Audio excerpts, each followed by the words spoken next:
Hello and everybody, welcome to OCVarsity.com. It's time to talk about what's going on in boys water polo with Dan Albano. Dan, you saw a big modern-day victory yesterday on Tuesday.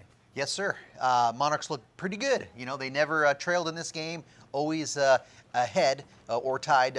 They got up 3 goals on Los Alamitos early in the first half and then had to hold on. Liam Gahn had a late goal, around a minute left. And yeah, Modern Day's got a lot of young talent. Brett Bonani, man, strongest arm around, I think, maybe outside of Mr. Owens at Edison. Right. This guy can huck it. Quick release. You know, I talked to the Los Al goalie, played really well. Andrew Patterson, 17 saves, but he was saying Bonani was really disguising his shots really well, wasn't giving things away, and he's really great. As Coach Segisman said afterwards too, it's kind of interesting. Steve was, you know, Bonani's can really shoot well.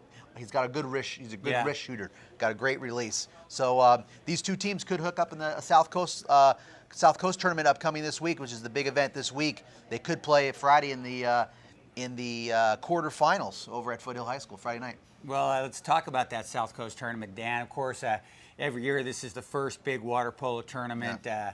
So many great teams, and I think the top 4 or 5 teams in Division I are in this thing. That's right. You know, El Toro, Newport Harbor, Loyola, on and on. Laguna Beach, which is the number-ranked team in Division III, is in this. Right. Just some tremendous teams all over the place.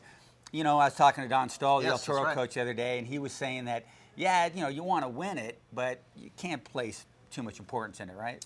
Yeah, you're right. I mean, it's like you wrote, Steve, it's a key test, but not the final exam, I think is how you had it. Right. Nicely phrased. And it's a good indicator, as Don said in your article. I mean, it shows teams what they can need to work on and what they're capable of doing and how they need to retool. But it's a loaded tournament.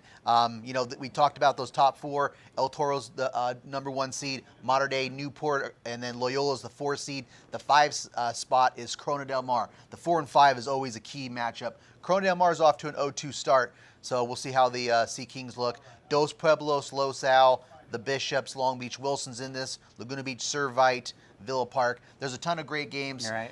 You know, this the second group here at Foothill High School is kind of the group of death, in my opinion. You got Mater Dei as the top seed at Foothill, then Los Al, Laguna Beach, Santa Barbara, Foothill. Foothill's 5th, I think 5th in the county, and they're 5th in their pool because they had this big upset over Corona Del Mar. So, you know, they have a big opener against Santa Barbara. So there's going to be a lot of good first-round games. Laguna Beach, Laguna Beach, Dana Hills is a big game right out of the chute as well. So there's a lot of great games even on Thursday. And championship Saturday, Newport Harbor 405. All right. Now, is there one particular team that comes into this thing really hot? You know, maybe Mater Dei with a big victory over Los Al. Well, nobody's played a lot. Okay. But that is, you know, nobody's got a lot of games under their belt. So not a lot of momentum going on. There is yet. one team though, Loyola. They are coming off they're the defending champions.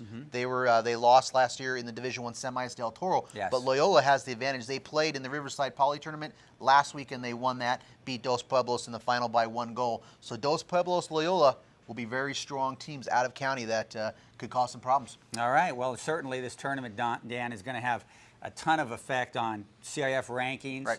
You know, which of course affect the playoffs down the road. Correct. So, Correct. you know, indirectly, the outcome of this tournament, it might have something to say about the playoffs come November. Right. And certainly a lot to do with the Orange County rankings, which Dan puts together here so well at OCVarsity.com. So much going on in water polo. Check out Dan. He's always got the great videos going on, the blogs and all the updates for this week's South Coast tournament here at OCVarsity.com, where we've got you covered.